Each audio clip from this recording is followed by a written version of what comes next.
Welcome to this session on how to start a business. We're so glad you are able to join us, and we look forward to exploring together different opportunities of how God can use us to start businesses and to diversify our income. My name is Renita Reed Thompson, and I live in Michigan. I was born and raised in Canada. I am married to Michael, and together we have 4 adult children. Just to give you a little bit of my educational background so you know what perspective I'm coming from, my first degree is in social work and psychology. I have a Master's of Business Administration as well as a PhD in Sustainable Development.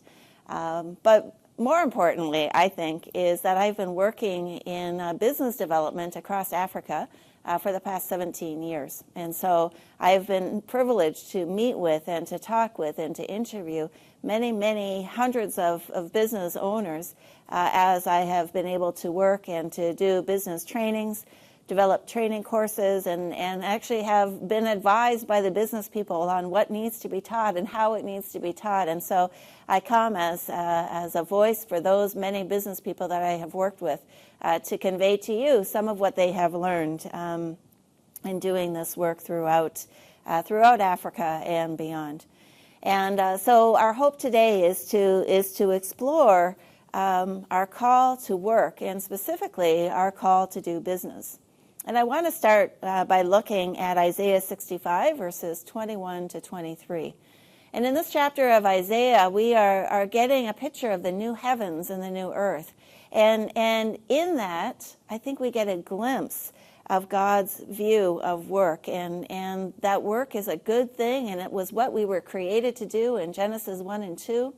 And in Revelation, we see that we will be gathered together as a city, and a city will continue in terms of its structure. That means that there needs to be work that will be done.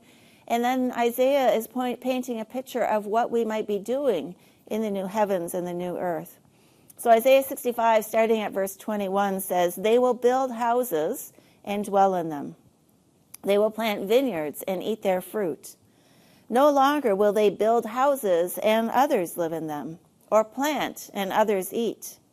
For as the days of a tree, so will be the days of my people. My chosen ones will long enjoy the work of their hands. They will not labor in vain."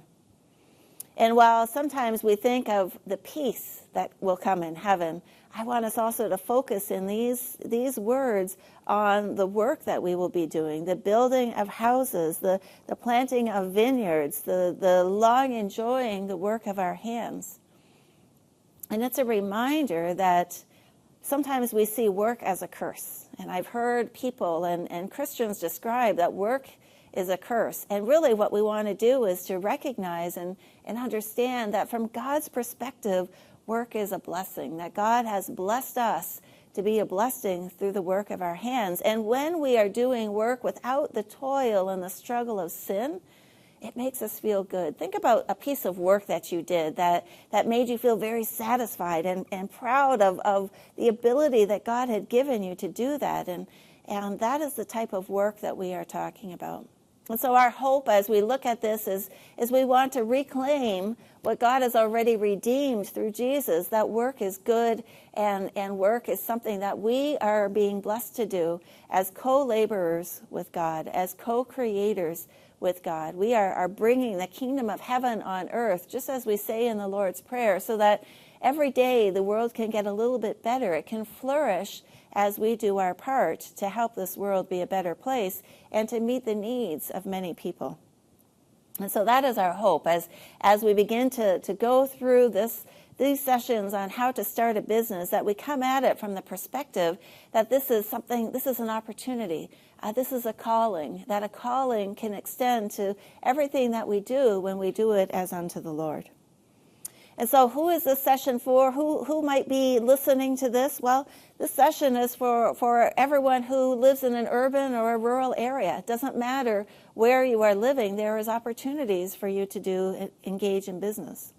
This session is for those of you who are doing something in your home or at your house and you're enjoying it and you want to see it expand. Maybe you have a few chickens and you are collecting their eggs for your family and you think this could be a business that I grow and be a blessing for the community.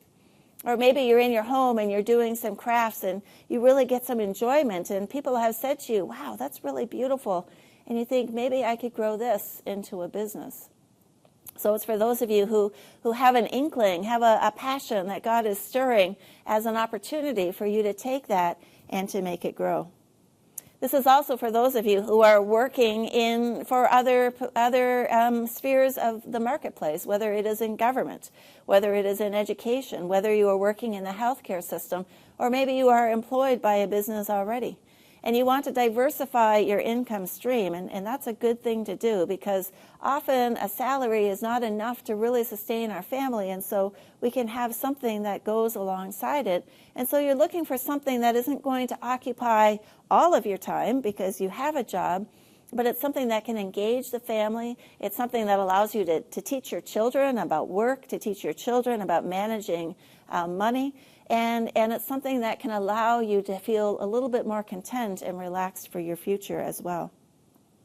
And lastly, this is for those of you who might not have any business experience, and you might not have any ideas of what you want to do, and maybe you're just feeling a little bit lost. And so our hope is that as we go through these sessions, that God will begin to remind you of some of the gifts and the talents that you have, or something may strike you in the conversations you might be having with those around you for where you might be able to go.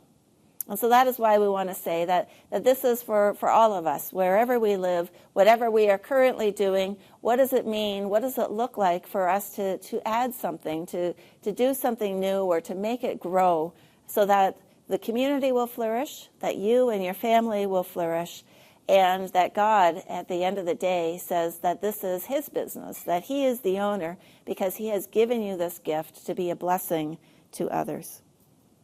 As we begin to look at this, though, I am reminded of when I was living in Liberia, and somebody said to me as we talked about business people, they said, make sure that you don't ask someone to scratch your back unless you can scratch your own belly.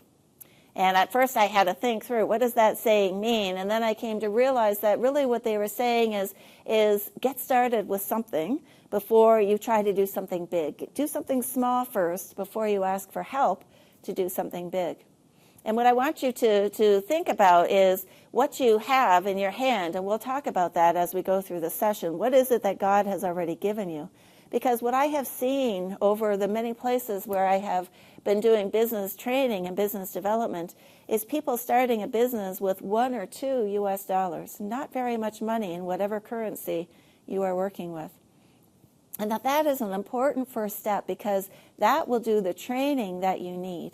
Remember that we don't want to start too big. We need to grow into some of these things, and we don't want to risk a huge amount until we've taken some of this risk ourselves to do a small amount. And so my encouragement is that even if right now you don't have a lot of money, you don't have a lot of ability to start a big business, that you start something small and you begin to learn, what does it mean like to be in charge of your own schedule? What does it mean to have to keep track of money, of income coming in and going out? What does it look like to deal with customers? And you start with a small thing in order to then be able to grow into a larger thing. As we learned from the parable of the talents, it's about multiplication. And so God has given you something, and we need to put it to work. And you don't need to wait and start and hope and just pray that God will bless you with a large amount. You can start with what is in your hand, start small, and move forward with that. And so that is what we want to take a look at. And I just want to tell you a story of a pastor that I worked with in Tanzania. And we went through our training, and I hope you have the opportunity to attend some of the other trainings from Discipling Marketplace Leaders on how to do a business and church-based marketplace ministry as well. But Pastor Anthony had gone through this training with his church, and he was realizing that he had a lot of young people in his church who were going through university and were already anticipating a struggle to be able to get jobs.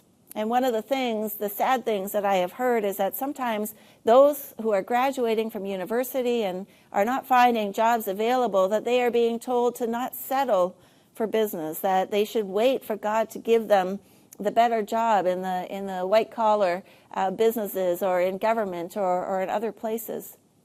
And what we want to be able to acknowledge is that business is not settling. Business is what God created us to do. Genesis 1:28 tells us that we are to be fruitful and to multiply and to fill and reign and subdue the earth. And this is the call that God gave for humanity. And so business is not settling. Business is something that God wants us to do to help take care of the almost 8 billion people on this planet.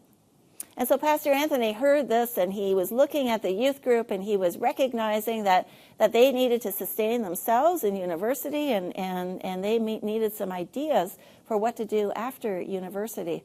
And so he sat down with them, and together they brainstormed. And they brainstormed different ideas, different things that they saw in the marketplace where there were gaps. And they came up with a list of 150 businesses together to just be able to say, these are all the opportunities that we have here. And then they decided to narrow it down, and they ended up narrowing it down to spices. And what they did as a group was they pooled their money, and they said, we are going to buy spices in bulk, and we are going to put them in small packages, affordable packages, that people would be able to buy. They made the packages nice. They had a nice label on there. And they started selling spices. And it actually grew. And it helps the youth group significantly in terms of their ability to support the youth group, support themselves, be able to support their university education, and so on. And I have seen, in fact, when I came the next time, their marketing strategy was very good, and I think I went home with a lot of spices for myself as well. So they were persuasive in that. But one of the things that was interesting was as Pastor Anthony was teaching the youth group about doing business and helping them get started and develop their business plan and their marketing strategy and their packaging, he looked at himself and he thought, I probably should practice what I'm preaching. I probably should start a business for myself. And he looked at what he had in his hand, and at that time it was about $18. That's all he had, and he thought, what kind of business could I start with $18? It's not very much.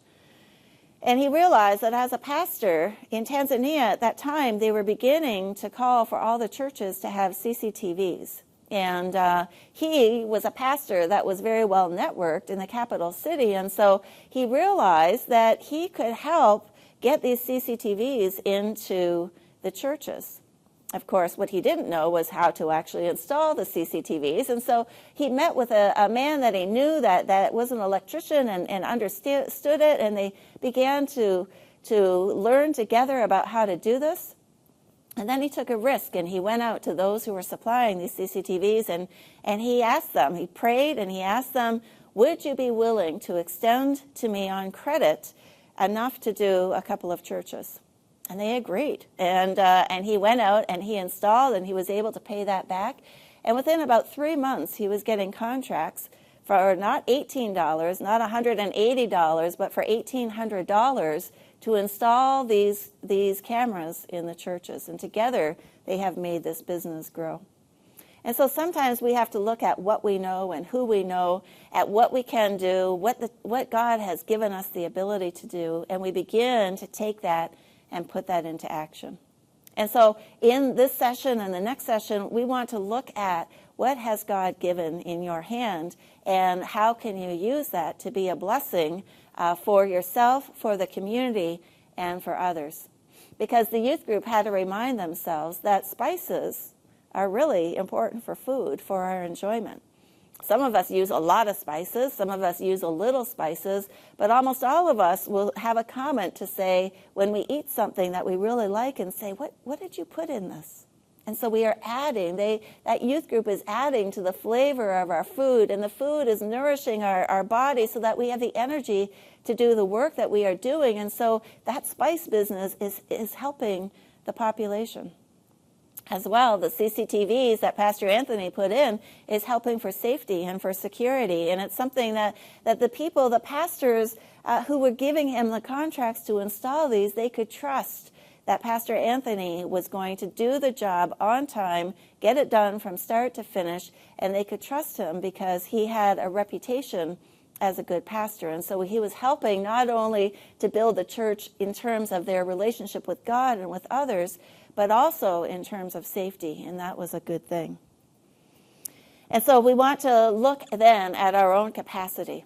And one of the things that I have seen over the years in doing business development is that, in general, there are three types of businesses. There are the type of business that will fail. And unfortunately, that's actually part of business. And I have heard from many people that they said, oh, I tried business once and it failed, so, I don't dare go back to that. I want you to know that having a business go down is part of the process. It's the majority of businesses that are started, the first time they end up closing, and it's because we're learning. We're learning what to do and what not to do. And we also can think that God is guiding us to the one that we need to find in order to make it work. So don't be afraid of failure. Don't be afraid of it going wrong. Know that you are in very good company with about 80% of all people who start a business. The first business does not succeed. And don't let that discourage your heart. It's a learning process of what to do and what not to do. And that is why I would encourage you to start small.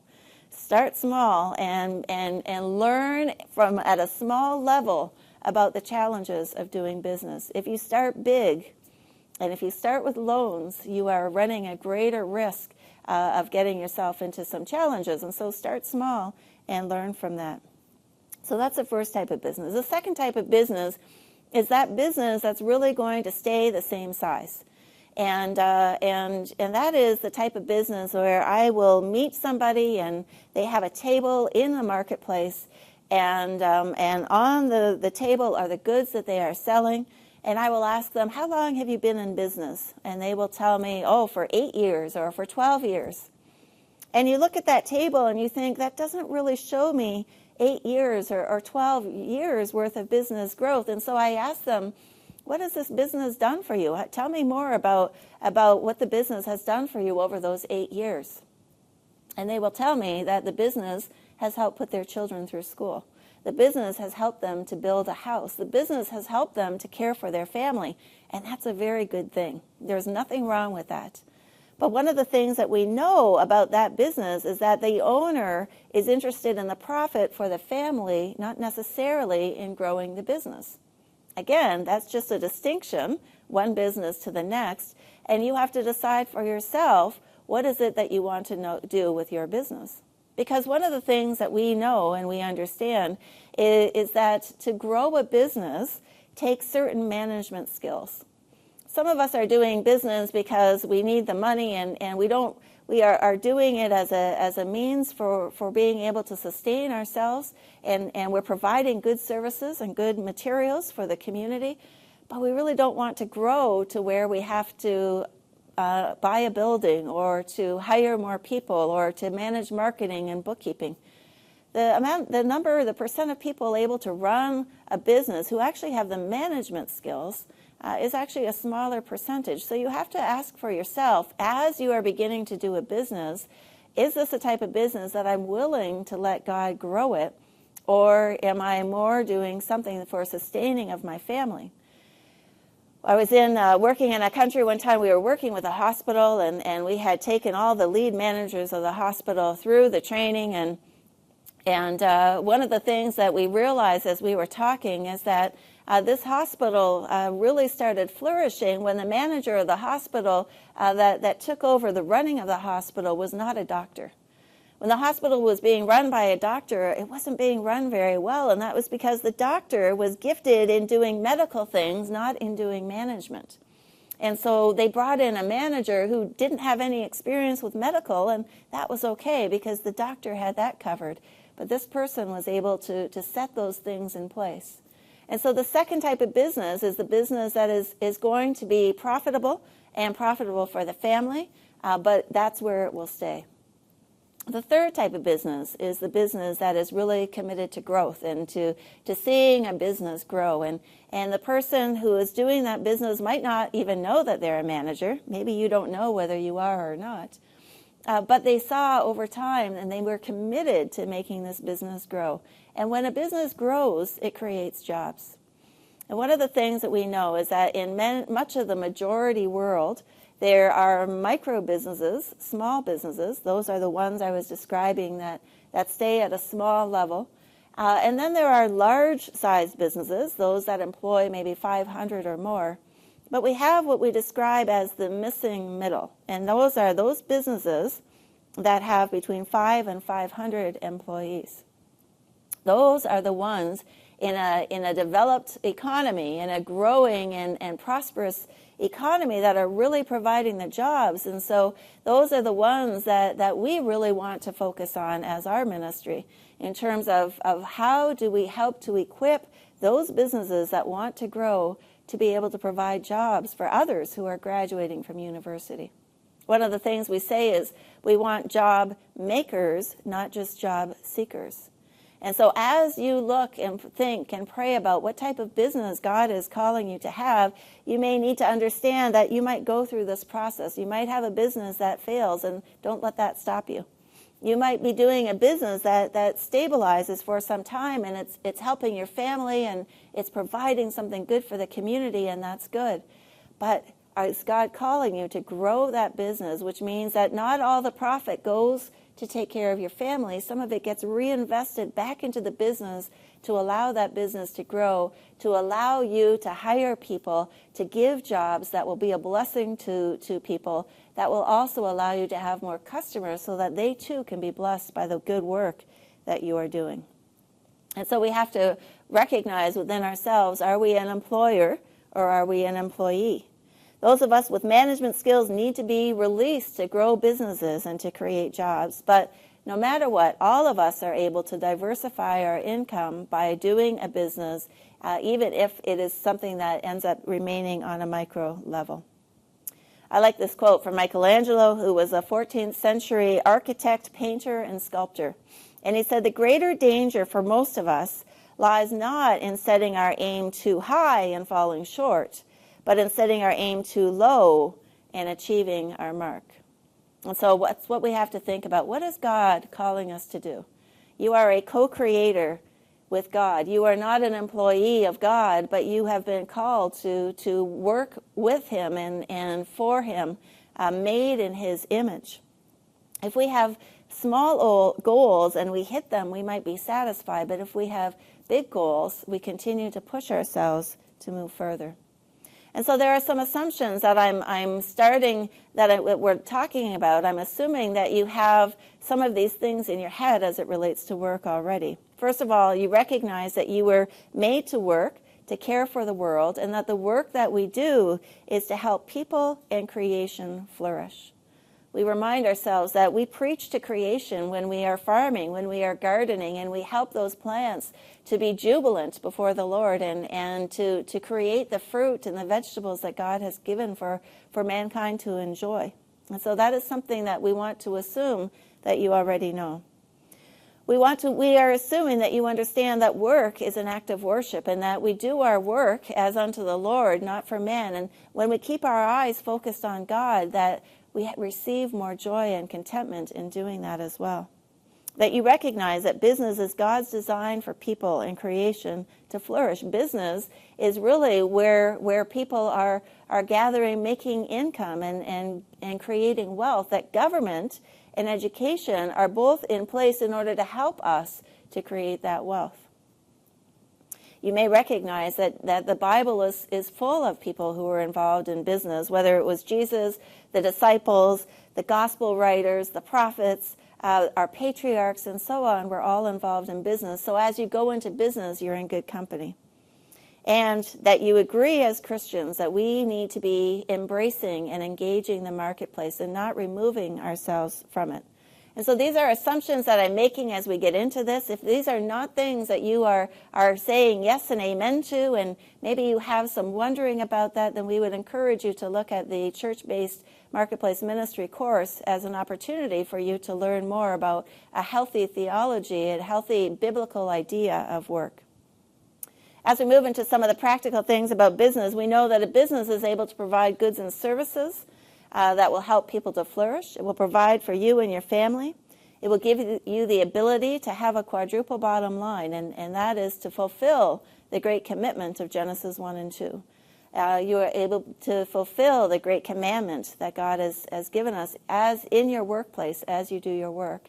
And you will be able to fulfill the Great Commission, reaching people through your work that a pastor or an evangelist is not able to reach. And so those are other opportunities that you have. And of course, providing jobs is a great way for discipleship to happen. So where do our business ideas come from? And there are 4 things that we want to look at in our time together. The first is prayer. The second is reflection. The third is observation. And the fourth is discovery. So we want to pray for God's plan in your life and how you can bring the kingdom of heaven on earth through your time, your treasure, and your talent. Those are the 3 key resources that God has given us. We want to have reflections on the experience that you have, the education that you have, in order to understand how God has been equipping and preparing you for such a time as this. We want to have observations of what does and what does not exist in your community. And we'll talk through some business ideas together of what the opportunities are in this time and in this place. And lastly, the discovery of what problems, from all those observations and opportunities, what problem might you be able to exist? What need will you be able to fill? And who God might be calling you to serve. And so another way of saying that is we want to look at what can we do? What is in our hands at this time? As we understand what can we do from our observations, we need to ask the question, what should we do based on who we are and what God has called us to do? And then lastly, we want to look at some of the first steps that we need to take.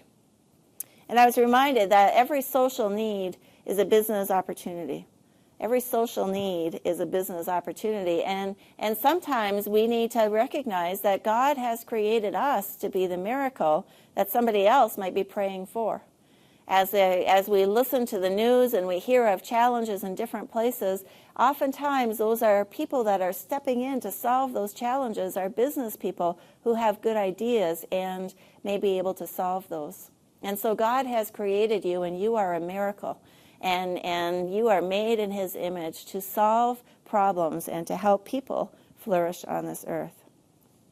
And so we start with prayer. We said the first step was prayer.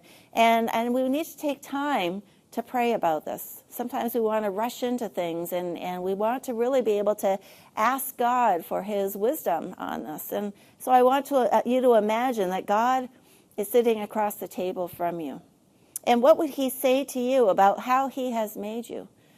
I'm reminded sometimes that we are not to question the potter who has formed us from this clay, because He has made us, and therefore we are very good. And so what would God say to you about your gifts and your talents and some of the things that you've gone through that have brought you to this point? And I hope you have some paper in front of you, because I want you to record those things that may be coming to mind as you think about that. The experiences that you've had, whether they were good or bad, they are part of our shaping. The education that you've had, and specifically the classes that resonated well that you enjoyed. With your hands open, ask God to reveal to you what He has placed in your hands. Ask God to reveal to you the needs in the community that you might be able to address. And ask God to work in and through you, as He is the ultimate owner and we are the manager of all those things that He has given to us. And so take time for this, and when we are finished with this session, make a commitment for praying with others as well and listening together. As often we can hear for ourselves, we can read our scripture for ourselves, but it also takes the wisdom of elders to speak into our lives as well. As we move from prayer, we go into reflections. What is it that we can do? And I want you to think again about Moses and the staff that he had in his hands and how God used that staff. And again, I want you, as we ask these questions, what is it? How is it that God has made you? So begin to think through your gifting and your talents, your ability and your passions. And there are some questions that you might think about. What gives you energy? For some of us, people give us energy, and for others of us, people drain us of energy. So if we are a person that gets energy from people, then you want to be sure that you are in a type of business that allows you to interact with people. What experiences do you have, and what have you learned from that? Maybe your parents were in business and you were part of a family business, and so you did a lot of those things together. And so maybe you are married to somebody who is doing a business, or their family has a business, and that is experience that you have had. What education do you have? As I said earlier, were math classes something that you loved, or is that something that you didn't love? Is English, the English language and writing, something that you find yourself being pulled towards? And just begin to brainstorm for yourself all the different gifts and talents that you might have. And then think about what others have said to you over the course of your life, where people have said something to you like, wow, you're really good at that, or you seem to be a natural at that, or thank you for doing that, you did that very well. And write those things down, because those are part of the shaping and the forming that we might not be aware of, but others are recognizing in us. There are different types of personality inventories that we can do to help us to know ourselves better. And it's important for us to take the time, because if we simply see a need in the community and we rush to fill it, but it's not actually part of our gifting and our passion, we may do it for a little while, but we will begin to have not the joy that we are looking for as we are doing it. So understanding yourself is a good thing to do. And so there's one type of gifting, one type of personality inventory that is called the DISC. And the DISC is 4 different letters, D-I-S-C, and it helps you to understand who you are. And I think that as I have employed people, as I have hired people, as I've been part of different businesses that are doing the hiring process, we need to know ourselves very well to find those places that fit for us. And so the D in this is a type of personality that takes initiative and has a strong purpose or task orientation. Are you the type of person that takes initiative? And you're the type of person that says, let's do it now. If you think about Scripture, Paul was a D. He was somebody that was a let's do it now type of person. He was somebody that would take initiative and was willing to lead a charge and had a very task-oriented mindset. The I is the type of person that takes initiative but has a people orientation. And so Peter was what was more of an I, and an I is going to say, let's have fun doing it. We're going to do it, but let's have fun doing it. And maybe you do it, you need to have people around you to do that. I know a number of people that have this type of orientation, and they need to be around people, and to try to get them into an office, to try to get them to sit at a desk, to work a project from A to Z is very difficult for them. But God has gifted them in teamwork and saying, let's go together, let's do this together, let's have fun doing it as we work the project. The S is a personality type that's more responsive and reserved, and also has a people orientation, but it is a quieter type of people orientation. And we can think about John, the disciple of Jesus, who you don't hear a lot about, but he was a good friend to Jesus, and he was in the inner circle, and there's a sense that he was more reserved. And so those are the type of people that say, let's do it together, but they're pushing maybe from behind and in the background. And the last one is C, and that is the type of person that is more geared towards saying, let's do it right. And this is a type of person who cares about the details and making sure that we are following those in a way that it can be done right and that it achieves the purpose for which we are working for. And so as we wrap up this, I hope you can see yourself in one of these, that you could look at yourself and say, I'm a let's do it now person, or let's have fun doing it person, or a let's do it together, or let's do it right. And as you begin to collect some of these thoughts and write down for yourself who you are and how God has made you, when we come back in our next session, we're going to be looking at some specific businesses that you can have an opportunity to think about and pray about, and whether you fit into those. So take your time. I recommend strongly that you take this time to pray, discuss together, and we will come back together and look at different options. Thank you so much, and we will see you next time.